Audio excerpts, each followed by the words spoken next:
So in the last tutorial we added an assignment to our Unit 1 module, and in this tutorial I want to teach you the different types of materials we can add to our modules.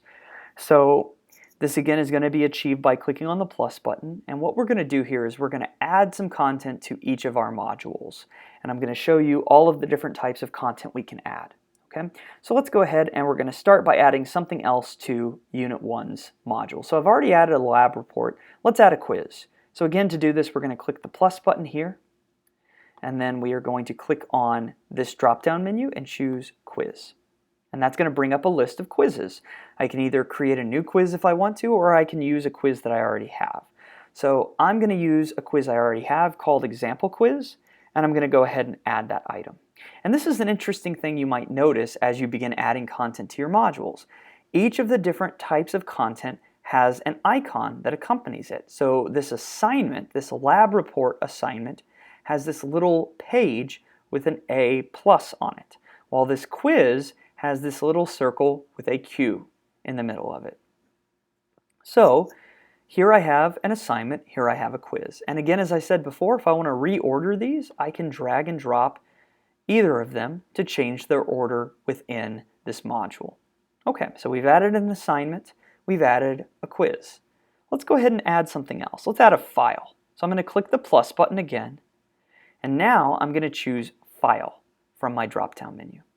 And I'm going to scroll through my files. I have a PowerPoint file I have saved here, right here, chapter4.pptx, and I'm going to choose to add that item. So you'll notice again we have a different icon here. And I'll show you in a second how students would be able to see this and what they'd be able to do with each of these. Okay? So I've added an assignment, a quiz, and a file to this module. What's next? Well, let's go ahead and click the plus button. And I'm going to click on File again, and there's a content page. So these are the pages you've created in Canvas, and I talk about pages in a later tutorial. It's actually the next series of videos. You're going to learn about page creation. So I've created several pages here, but the one I'm interested in is this one here that has a beaker. So here is my lab beaker that is shown in a page, and that's perfect because that is part of Unit 1. Beakers are covered in the lab manual for Unit 1. So I would go ahead and add that item. And you'll notice pages have their own icon. So let's say that this page needs to come first. I'm just going to drag and drop it right there. And there we are. Okay, so I've added a couple of things to my first module. And if I want to collapse this module so that I don't have to scroll endlessly, because right now we've got 2 modules, but if I had 15 modules here and every one of them was open, that would be kind of a hassle. I'd have to scroll down and I wouldn't really be happy with that. So how can I make it easier on myself? Well, after I've added content to the module, I can click on this little arrow and it collapses the module so that I don't have to worry about scrolling endlessly to see the next module. And then if I want to open it back up, just click on it again and voila, there I am. Okay, let's go ahead and add some stuff to Unit 2 module. So again, I'm going to go to the plus button here. And let's say that I want to add a discussion to Unit 2. I have a Unit 2 discussion already built. So I'm going to go ahead and choose that. Actually, I'm going to choose the example discussion. I want to use this example discussion. I'm just going to use that example discussion. Okay, so there it is. So the example discussion is in Unit 2. And again, if I wanted to move it up to Unit 1 suddenly, because that's not part of Unit 2, then I could. And then I could come back over here, and I could add the Unit 2 discussion. Now you'll notice that Unit 2 discussion is already published. So when I populated it here, it shows up green while the rest of these are gray.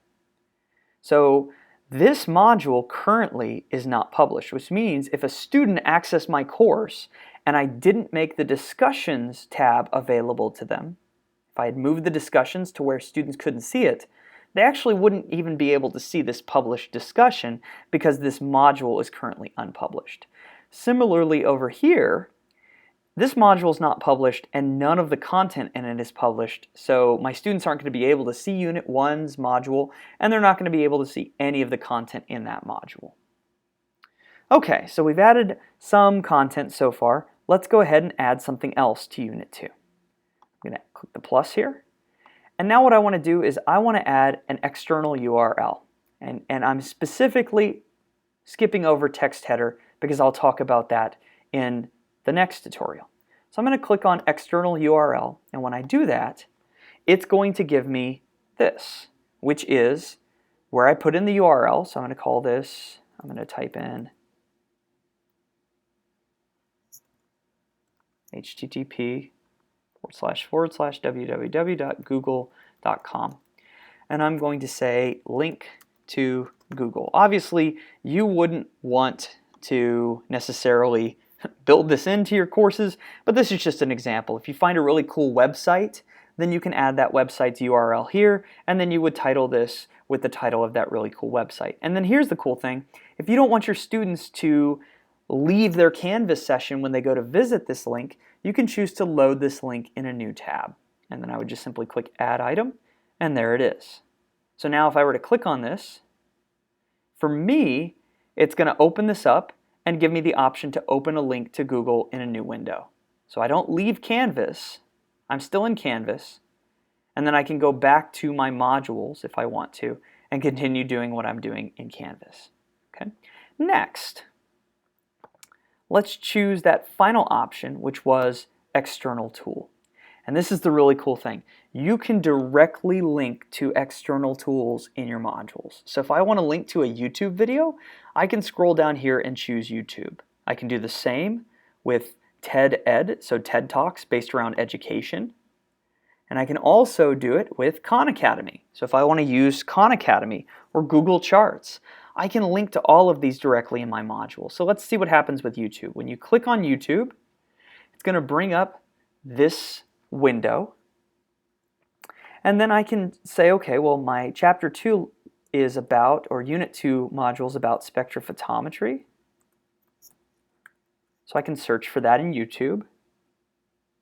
And then if I find a really cool video that I want to embed, then I simply just click Embed right here. And it's going to populate this window with additional content. I can choose to load it in a new tab if I want to, or I can leave it where it is. And then I can just add that item. And now that is embedded in my module as well.